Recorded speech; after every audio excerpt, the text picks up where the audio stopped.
जय संतोषी माता की। स्वागत है आप सभी का हमारे चैनल पर। आज के इस वीडियो में आप सुनेंगे शुक्रवार के दिन सुनी जाने वाली संतोषी माता की कथा। तो अगर आप व्रत करते हैं तो अत्यंत श्रेष्ठ है, लेकिन अगर किसी कारण की वजह से व्रत नहीं कर सकते तो भी कथा अवश्य सुननी चाहिए। कथा सुनने मात्र से ही माँ संतोषी की कृपा प्राप्त होती है और जीवन के कष्ट दूर होकर सभी प्रकार की मनोकामनाएं पूर्ण होती हैं। तो आइए आज आपको सुनाते हैं संतोषी माता के व्रत की कथा। एक बुढ़िया थी, उसके 7 पुत्र थे।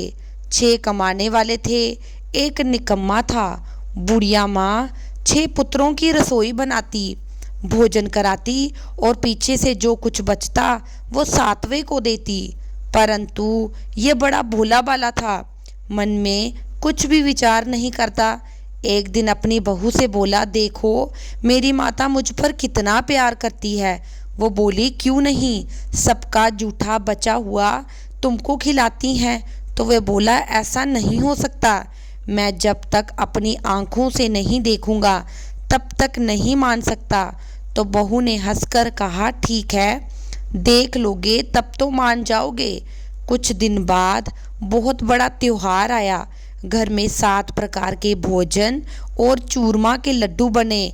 वह जांचने के लिए सिर दर्द का बहाना बनाकर पतला सा कपड़ा सिर पर ओढ़कर रसोई घर में सो गया और कपड़े में सब देखता रहा। 6 भाई भोजन करने आए। उसने देखा माँ ने उनके लिए सुंदर सुंदर आसन बिछाए हैं। 7 प्रकार की रसोई और आग्रह करके उन्हें जमाती रही और वह कपड़े में सब देखता रहा। 6 भाई भोजन करके उठे तो माता ने उनकी जूठी थालियों से लड्डुओं के टुकड़ों को उठाया और एक लड्डू बैठाया। जूठन साफ कर बुढ़िया माँ ने बुलाया, उठो बेटा, 6 भाई भोजन कर गए, तू बाकी है, उठ भोजन कर ले। तो वह कहने लगा, माँ मुझे भोजन नहीं करना, मैं परदेश जा रहा हूँ। तो माँ कहने लगी, कल जाता, आज ही चला जा। वो बोला, हाँ मैं आज ही जा रहा हूँ। ये कहकर वह घर से निकल गया। चलते समय बहू की याद आई। वो गौशाला में उपले थाप रही थी, तो वहीं जाकर उससे बोला, हम जावे परदेश को, आवेंगे कुछ काल, तुम रहियो संतोष से धर्म अपना पाल। तो वो बोली, जाओ पिया आनंद से, हमरो सोच खटाए, राम भरोसे हम रहे, ईश्वर तुम्हें सहाय। देव निशानी अपनी देख, धरू मैं दीर, सुध हमरी ना बिसारियो, रखियो मन गंभीर। तो वो बोला, मेरे पास कुछ नहीं है, ये अंगूठी है, ले लो और अपनी कुछ निशानी मुझे दे दो। तो वो बोली, मेरे पास क्या है, ये गोबर से भरा हाथ है। यह कहकर उसकी पीठ पर गोबर के हाथ की थाप मार दी। अब बुढ़िया का बेटा चल दिया। चलते चलते दूर देश पहुंचा। वहां पर एक साहूकार की दुकान थी। वहां जाकर कहने लगा, भाई मुझे नौकरी पर रख लो। तो साहूकार को जरूरत थी। वो बोला, ठीक है रह जा। लड़के ने पूछा, तनख्वाह क्या दोगे? तो साहूकार ने कहा, काम देखकर दाम मिलेंगे। अब उससे साहूकार की नौकरी मिल गई। वह सवेरे 7 बजे से रात तक नौकरी करने लगा। कुछ दिनों में दुकान का सारा लेन देन, हिसाब किताब, ग्राहकों को माल बेचना, सारा काम करने लगा। साहूकार के 7-8 नौकर थे। वे सब सोचने लगे, ये तो बड़ा होशियार बन गया है। सेठ ने भी काम देखा और 3 महीने में उसे आधे मुनाफे का साझेदार बना लिया। वो 12 वर्ष में ही नामी सेठ बन गया और मालिक सारा कारोबार उस पर छोड़कर बाहर चला गया। अब बहू पर क्या बीती सुनो।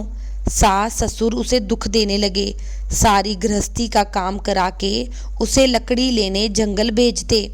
इसी बीच घर की रोटियों के आटे से जो भूसी निकलती उसकी रोटी बनाकर रख दी जाती और फूटे नारियल के खोपड़े में पानी।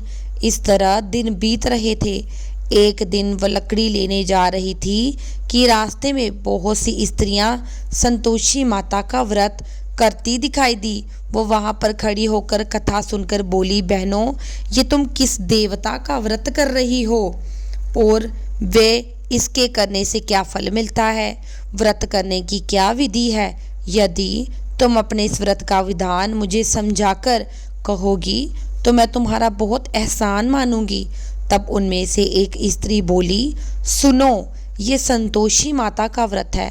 इसके करने से निर्धनता, दरिद्रता का नाश होता है, लक्ष्मी आती है, मन की चिंताएं दूर होती है, घर में सुख होने से मन को प्रसन्नता, शांति मिलती है, नी पुत्री को पुत्र मिलता है, प्रियतम बाहर गया हो तो जल्दी आ जाता है, कुंवारी कन्या को मनपसंद वर मिलता है, राज द्वारे में बहुत दिनों से मुकदमा चल रहा हो तो वह खत्म हो जाता है, सब तरफ सुख शांति हो जाती है, घर में धन जमा हो, पैसा जायदाद का लाभ हो, रोग दौर दूर हो जाए और जो भी मनोकामना हो सब इस संतोषी माता की कृपा से पूरी हो जाती है।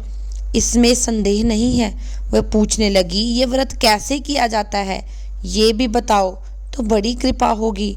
स्त्रियां कहने लगी, 1 रुपये का गुड़ चना लेना, इच्छा हो तो 55 का लेना, फिर 51 का, अपनी सहूलियत के अनुसार जितना हो सके सवाया लेना, 1वां लेना, 25वां लेना, इससे भी ज़्यादा शक्ति और भक्ति के अनुसार सवाया लेना।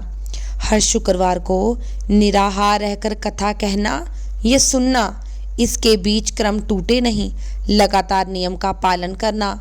सुनने वाला कोई ना मिले तो घी का दीपक जलाकर उसके आगे जल के पात्र को रखकर कथा कहना, परंतु नियम ना टूटे। जब तक कार्य सिद्ध ना हो नियम पालन करना और कार्य सिद्ध हो जाने पर ही व्रत का उद्यापन करना। 3 महीने में माता पूरा फल प्रदान करती है। यदि किसी के खोटे ग्रह हो तो भी माता 1 वर्ष में अवश्य कार्य सिद्ध करती है। कार्य सिद्ध होने पर ही उद्यापन करना चाहिए, बीच में नहीं करना चाहिए।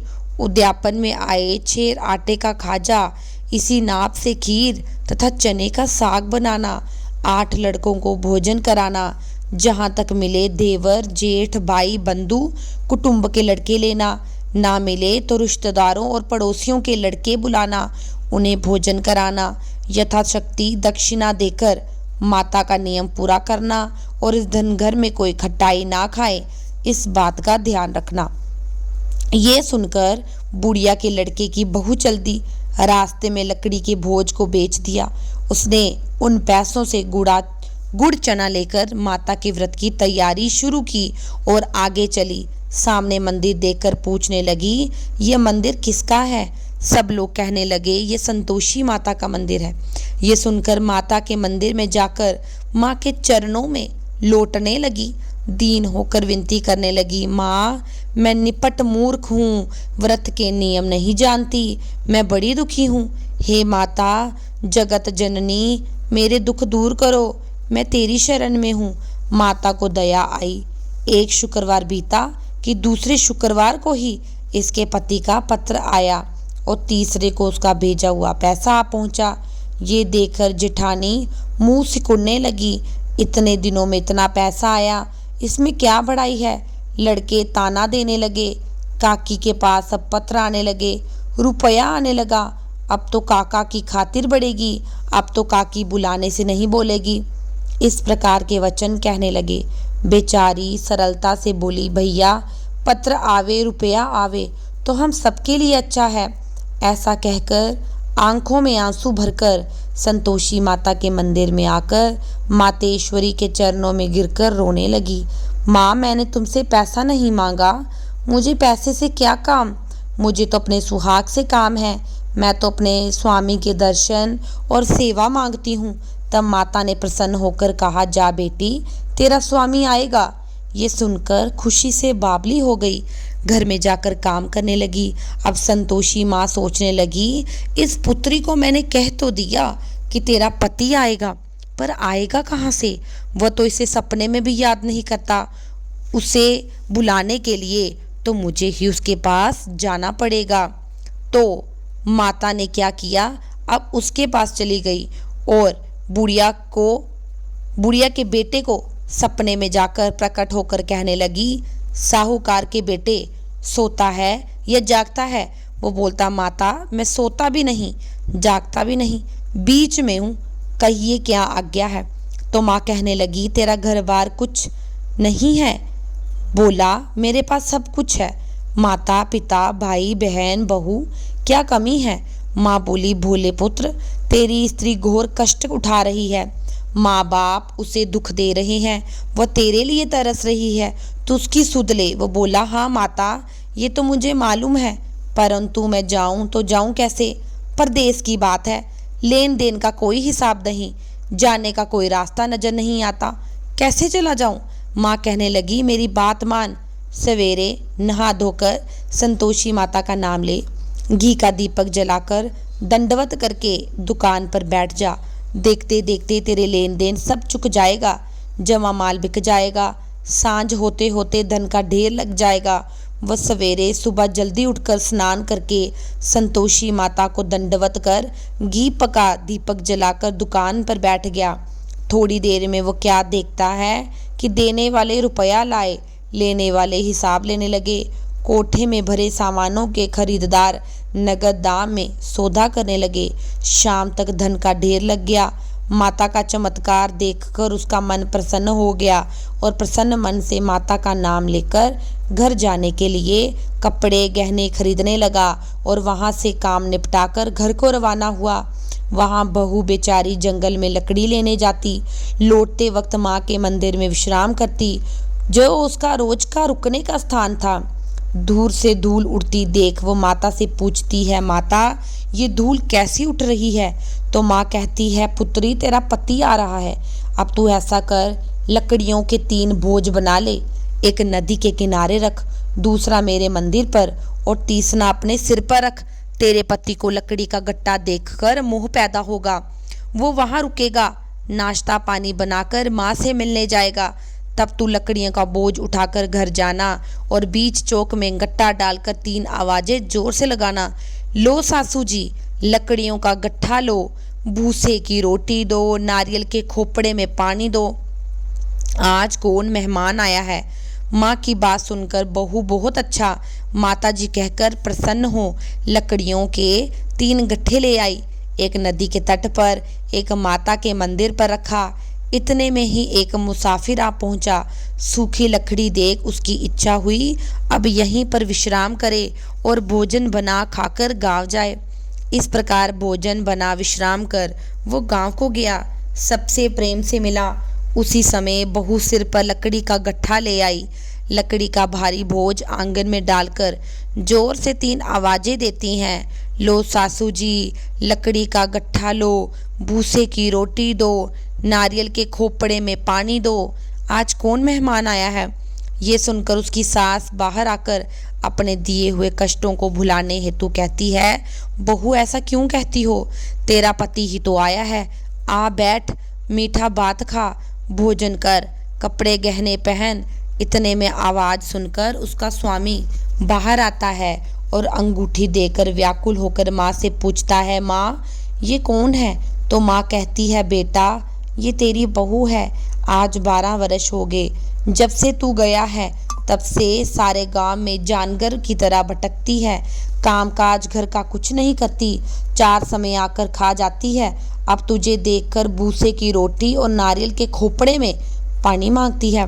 वह लज्जित होकर बोला, ठीक है माँ, मैंने इसे भी देखा और तुम्हें भी, अब तू मुझे दूसरे घर की चाबी दो, मैं उसमें जाकर रहूँगा।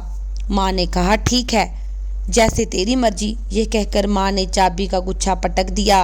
वे चाबी लेकर दूसरे कमरे जो कि दूसरी मंजिल के ऊपर था उसे खोलकर उसमें अपना सारा सामान जमाया। एक दिन ही वहाँ राजा के महल जैसा ठाठ बाट बन गया। अब क्या था, दोनों पति पत्नी सुखपूर्वक रहने लगे। इतने में अगला शुक्रवार आया तो बहू ने पति से कहा, मुझे माता का उद्यापन करना है। पति बोला, बहुत अच्छा, खुशी से करो। वह तुरंत ही उद्यापन की तैयारी करने लगा। जेठ के लड़कों को भोजन के लिए कहने लगी, उन्होंने मंजूर किया, परंतु पीछे जेठानी अपने बच्चों को सिखाती है, देखो रे भोजन के समय सब लोग खटाई मांगना, जिससे इसका उद्यापन पूरा ना हो। लड़के खाना खाने आए, खीर बेट पेट भरकर खाई, परंतु याद आते ही कहने लगे, हमें कुछ खटाई खाने को दो, खीर खाना हमें नहीं बाता, देखकर अरुचि होती है। तब बहू कहने लगी, खटाई किसी को नहीं दी जाएगी, ये तो संतोषी माता का प्रसाद है। लड़के तुरंत उठकर खड़े हुए और बोले, पैसा लाओ। बोली बहू कुछ जानती नहीं थी, उन्हें पैसे दे दिए। लड़के उसी समय जाकर इमली लेकर खाने लगे। ये देखकर बहू पर माता ने कोप किया। राजा के दूत उसके पति को पकड़ कर ले गए। जेठ जेठानी मनमाने खोटे वचन कहने लगे, लूट लूट कर धन इकट्ठा करके लाया था, सो राजा के दूत पकड़ कर ले गए। अब सब मालूम पड़ जाएगा जब जेल की हवा खाएगा। बहू से ऐसे वचन सहन नहीं हुए। रोती रोती माँ के मंदिर गई और बोली, माता तुमने ये क्या किया, हंसकर क्यों रुलाती हो। माता बोली, पुत्री तूने उद्यापन करके मेरे व्रत भंग किया, इतनी जल्दी सारी बातें बुला दी। वे कहने लगी, माता भूली कुछ नहीं, ना ही कुछ अपराध किया, मुझे तो लड़कों ने भूल में डाल दिया, मैंने भूलवश उन्हें पैसे दिए, मुझे क्षमा करो माता, मैं तुम्हारा फिर से उद्यापन करूंगी, अब ऐसी भूल नहीं होगी। तो माँ बोली, ठीक है अब भूल मत करना। वह बोली, भूल नहीं होगी, बताओ मेरे पति कैसे वापस आएंगे। तो वह बोली, जा पुत्री, तेरा पति तुझे रास्ते में ही मिलेगा। वह घर को चल दी। रास्ते में ही उसे उसका पति मिल गया। उसने पूछा, तुम कहाँ गए थे।